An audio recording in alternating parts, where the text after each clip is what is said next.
एक लड़का अपनी पढ़ाई लिखाई पूरी करने के बाद दिल्ली नौकरी के लिए पहुंच जाता है और जब पहली बार वो रिसेप्शन पर एक लड़की को देखता है तो देखता ही रह जाता है। उसकी खूबसूरती का वो दीवाना हो जाता है। दोस्तों, उसकी नौकरी तो लग जाती है, लेकिन यहाँ पर अपने मन में वो बार बार यही सोचता रहता, किस तरह से मैं इस लड़की से बात करूँ, किस तरह से मैं इसे बताऊँ कि मैं इसे प्यार करने लगा हूँ। दोस्तों, एक दिन हिम्मत करके वो लड़का ये सब बातें उसे बता देता है, लेकिन उसके बावजूद लड़की यहाँ पर उसके प्रपोजल को एक्सेप्ट नहीं करती और यहाँ पर धीरे धीरे समय बीतता रहता है। एक दिन का वाक्य होता है जब लड़की अपने घर वालों को जाकर बताती है कि एक लड़का इस तरह से मुझसे प्यार करने लगा है। वो सॉफ्टवेयर इंजीनियर है, मेरे ओहदे से उसका ओहदा बहुत बड़ा है, मैं क्या करूं? मैं अगर अपने अतीत के बारे में सोचूं तो मैं उस लड़के से प्यार नहीं कर सकती, और अगर मैं अपने अतीत को छुपाती हूं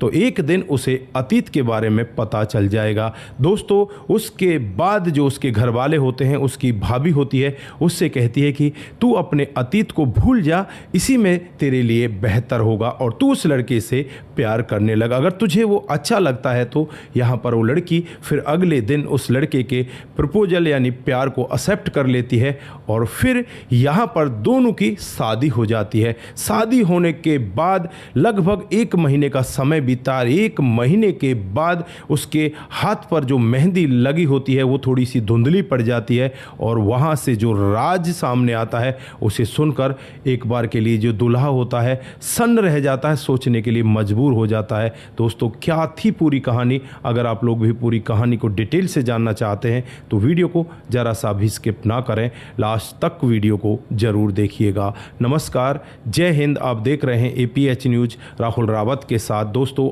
आज की जो हकीकत की घटना आप लोगों को बताने जा रहा हूँ, ये राजधानी दिल्ली की हकीकत की घटना है। यहाँ पर रमेश नाम का एक लड़का जो उत्तर प्रदेश के फिरोजाबाद का रहने वाला होता है, उसकी जॉब दिल्ली में एक मल्टीनेशनल कंपनी में लग जाती है और आज उसका पहला दिन होता है। जब वो रिसेप्शन पर पहुंचता है तो सामने एक लड़की को देखता है जिसका नाम रेखा होता है। देखने में वो लड़की बेहद ही खूबसूरत होती है। दोस्तों, पहली नज़र में ही रमेश उस लड़की को अपना दिल दे बैठता है और फिर अपनी ज्वाइनिंग वगैरह कर लेता है। शाम को जब वापस आ रहा होता है तो उस लड़की को फिर घूम घूम कर देखता चला जाता है।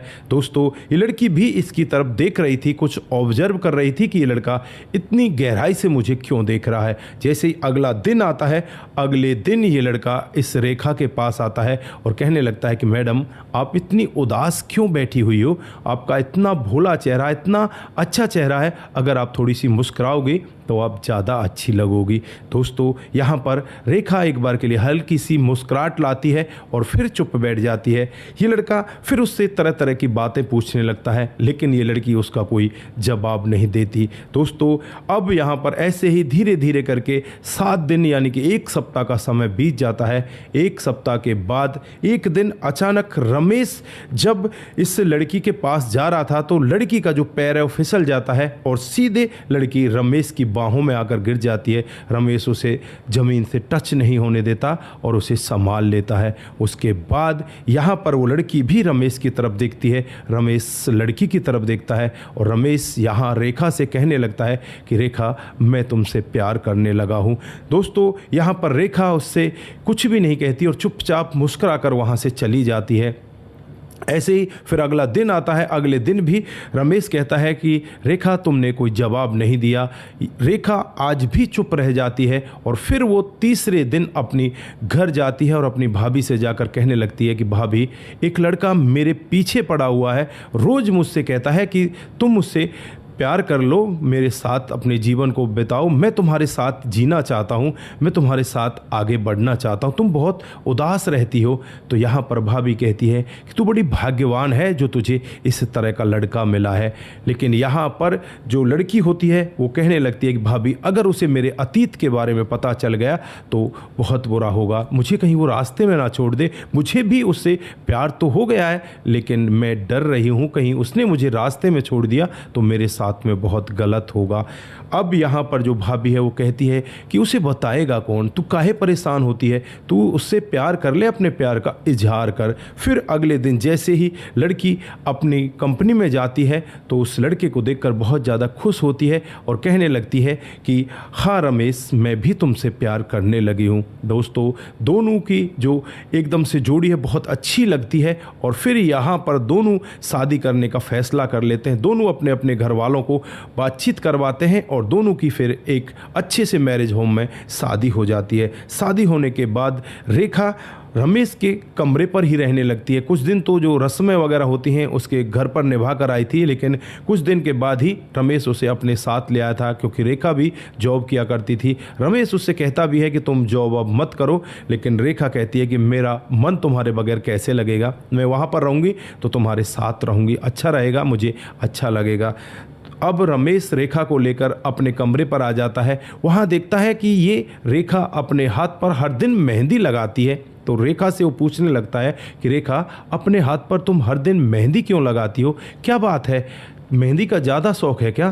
तो यहाँ पर रेखा कहती है कि नहीं नहीं, बस थोड़ा सा मन लग जाता है, मुझे मेहंदी प्यारी लगती है, मुझे बहुत अच्छा लगता है। दोस्तों, अब यहाँ पर रमेश उससे कहने लगता है कि रेखा, कुछ दिन के लिए अब ये मेहंदी लगाना बंद कर दो और अब ऐसे ही आराम से रहो, वैसे ही तुम बहुत खूबसूरत हो, इस मेहंदी की मुझे ज़रूरत नहीं है। रेखा ना चाहकर भी अब उस मेहंदी को बंद कर देती है। फिर यहाँ पर धीरे धीरे 2-3 दिन का समय बीतता है, जो मेहंदी का रंग है वो बिल्कुल फीका पड़ने लगता है और एक दिन रमेश रेखा के हाथ को देखता है। हाथ को देखते ही बस वो सन्न रह जाता है। उस हाथ पर लिखा हुआ था रमेश कुमार। अब यहाँ पर रेखा से पूछने लगता है कि ये रमेश कुमार कौन है? तो रेखा कहती है, क्या तुम्हें नहीं पता तुम्हारा नाम क्या है? तो वो कहता है कि मेरा नाम तो रमेश है, लेकिन मेरे पीछे कुमार तो है ही नहीं, और तुमने इसको छुपाकर क्यों रखा था? तुम मुझे बताओ तो सही, ये किसका नाम है, कौन है ये रमेश कुमार? तो यहाँ पर रेखा कहती है कि तुम ही हो और तो कोई है ही नहीं। लेकिन रमेश को ये सब बातें अच्छी नहीं लगती। वो चुपचाप बिना बातें किए हुए रात को सो जाता है और जैसे ही अगला दिन आता है, बिना कुछ खाए पिए वो सीधे अपनी ड्यूटी पर चला जाता है। वहाँ जाने के बाद वो सोचता रहता है कि यार, पता नहीं रेखा मुझे धोखा दे रही है या कोई और बड़ी वजह है। अब यहाँ पर रमेश बार बार यही अपने दिल में ख्याल ला रहा था। फिर उसे याद आता है कि यार, इसकी एक भाभी है जिससे तू अच्छे से बातें कर लेता है, सारी बातें वो तुझे बता देती है, तू उसे क्यों ना पूछ ले। अब यहाँ पर रमेश सीधा फ़ोन रेखा के पास में करता है और रेखा कि भाभी के पास में करता है और भाभी से कहने लगता है कि भाभी जी, मैं तुमसे कुछ पूछना चाहता हूँ, क्या तुम मुझे सच सच बताओगी? तो वो कहती है कि हाँ हाँ बताओ, तुम्हें क्या पूछना है? तो यहाँ पर वो कहने लगता है कि जो यहाँ पर मैंने रेखा के हाथ पर एक नाम देखा है रमेश कुमार, ही रमेश कुमार कौन है? अब भाभी भी एकदम से सोच में पड़ जाती है कि इसने वो नाम लिखा हुआ देख लिया है। कहने लगती है कि रमेश कुमार तुम ही तो हो। तो लड़का कहने लगता है कि रमेश कुमार नहीं हूँ मैं भाभी, मैं रमेश हूँ। मैं तो किसी डॉक्यूमेंट में भी कुमार नहीं है, मेरे आगे पीछे भी कोई कुमार नहीं है, मैं कुमार कहाँ से हो गया और ये इसने छपाया कब है? भाभी यहाँ पर बातों को छुपाने लगती है, घुमाने लगती है और कहने लगती है कि जब तुमसे इस लड़की को प्यार हुआ था तभी इसने ये नाम गुदवा लिया था और ये तुमसे बहुत प्यार करती है। लेकिन यहाँ पर रमेश कहता है कि भाभी, तुम्हें मेरी कसम है, तुम मुझे सच सच बता दो कि बाजरा क्या है। भाभी यहाँ पर कहने लगती है कि अपने बड़ों से पूछ लो ना। तो वो कहता है कि मैं अपने बड़ों से कुछ नहीं पूछूंगा, मुझे बस आपसे पूछना है, आप मुझे बता दीजिए ना। तो भाभी बताने लगती है कि जो रमेश कुमार है वो इसका पहला पति है, उसके साथ इसकी शादी हुई थी, लेकिन कोरोना काल जब आया था, कोरोना काल की वो भेंट चढ़ जाता है और इस दुनिया से विदा हो जाता है। दोस्तों, यहाँ पर जो रमेश है एकदम से बिल्कुल टूट सा ही जाता है कि यार, मुझसे इतना बड़ा धोखा किया, इतनी बड़ी बात मुझसे छुपाई। तो अब यहाँ पर रमेश अपने मन ही मन बहुत सारे ख्याल बुनने लगता है और फ़ोन को काटने के बाद वहाँ से सीधा अपने घर आ जाता है। जैसे ही घर आता है तो देखता है आज दरवाज़ा खुला हुआ है, उसकी पत्नी बेड पर बिल्कुल ऐसे बैठी हुई है कि जैसे मानो उसके अंदर जान ही नहीं है। वहाँ पर एक पत्र लिखा हुआ है और उस पत्र में यही लिख रखा है कि मुझे रमेश माफ़ कर देना, मैंने तुमसे इतना बड़ा सच छुपाया और आज मैं अपने आप को इस दुनिया से विदा करने के लिए जा रही हूँ। वहाँ पर एक कुछ ऐसी दवाई रख रखी थी जो चूहे मारने वगैरह की दवाई होती है, उसे वो खाने वाली थी, लेकिन उससे पहले रमेश वहाँ पर पहुँच जाता है। रमेश उस दवाई को उठाकर फेंकता है और अपनी पत्नी रेखा से कहने लगता है कि रेखा, क्या तुम्हें मेरे प्यार पर इतना ही भरोसा था? क्या तुम्हें पता नहीं था कि मैं तुमसे कितना प्यार करता हूँ? दोस्तों, रेखा अपनी आंखें नम कर लाती है और रमेश से कहने लगती है कि मुझसे बहुत बड़ी गलती हो गई, मैंने इतना सारा वाक्य आपसे छुपाया। तो यहाँ पर रमेश कहता है कि कोई बात नहीं, जो तुमने छुपाया आज मेरे सामने उजागर हो गया है। मैं तुमसे आज भी प्यार करता था, कल भी प्यार करता था और आगे जो आने वाला समय है उसमें भी प्यार करता रहूँगा।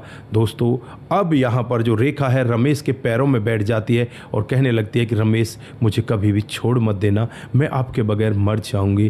दोस्तों, रमेश भी यहाँ पर यही कहता है कि रेखा, मैं तो तुम्हें नहीं छोड़ूंगा और अगर तुमने मुझे छोड़ दिया तो मैं जीते जी मर जाऊंगा। दोस्तों, दोनों का एक ही मतलब होता है और यहाँ पर दोनों गले लग जाते हैं। उस दिन के बाद से इनका जीवन बहुत ही बेहतर तरीके से कटने लगता है। साल 2023 का ये वाक्य होता है, आज साल 2026 आ चुका है। दोनों के जीवन में तमाम तरह की खुशियां हैं, दोनों एक ही कंपनी में आज भी जॉब कर रहे हैं, आज इनके 2 बच्चे भी हैं। दोस्तों, इनका जीवन बहुत अच्छे से अब आगे बीत रहा है। लेकिन मैं यहाँ पर कुछ आप लोगों से भी पूछना चाहता हूँ, अगर ऐसा मामला आपके साथ होता तो आप क्या करते? क्या आप रमेश की तरह ही अपनी पत्नी को अपनाते या कोई दूसरा कदम उठा लेते? दोस्तों, यहाँ पर बहुत सारे ऐसे लोग होंगे जो ऐसे काम में दूसरा कदम उठा लेते हैं और वो अपनी पत्नी को चाहे तो इस दुनिया से विदा कर देते या उसे तलाक ले लेते या उससे अलग हो जाते। लेकिन रमेश ने यहाँ पर बहुत ही अच्छा कदम उठाया।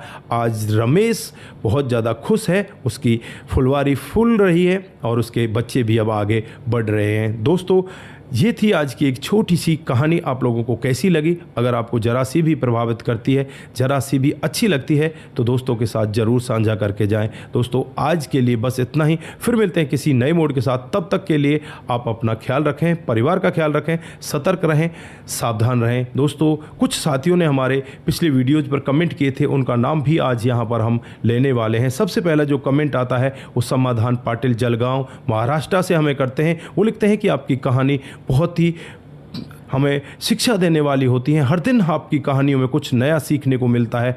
आपका बहुत बहुत धन्यवाद। उसके बाद मुनमुन श्रीवास्तव जी हमें कमेंट करते हैं, जो बिहार 28 वार्ड नंबर 23 से हैं। वो लिखते हैं कि आपकी कहानी हमारे दिल के आर पार हो जाती है। बहुत बहुत धन्यवाद मुनमुन श्रीवास्तव जी। उसके बाद में जो कमेंट आता है रघुवीर सिंह जी का आता है, वो लिखते हैं कि आपकी कहानी बहुत ही बेहतर होती है। रघुवीर जी, बहुत बहुत धन्यवाद। उसके बाद में कमल चौहान जी कमेंट करते हैं, रेखा रानी जी कमेंट करती हैं और उसके बाद में जो कमेंट आता है वो कमेंट आता है सेठी जी का। वो लिखते हैं कि आपकी कहानी बहुत ही बेहतर होती है। सेठी जी, दिल की गहराइयों से आपका बहुत बहुत धन्यवाद। आप सभी लोग इसी तरह से हमारे साथ कमेंट करते रहें। दोस्तों, जिन साथियों का नाम आज हम यहाँ पर ले नहीं पाए हैं उनका नाम हम अगले वीडियो में ज़रूर लेंगे। आप इसी तरह से हमारे साथ लगातार कमेंट करते रहें, इसी तरह से हमारा उत्साह बढ़ाते रहें। आप सभी का दिल की गहराइयों से बहुत बहुत धन्यवाद। सतर्क रहें, सावधान रहें, रिश्तों की अहमियत को ज़रूर समझें। नमस्कार, जय हिंद,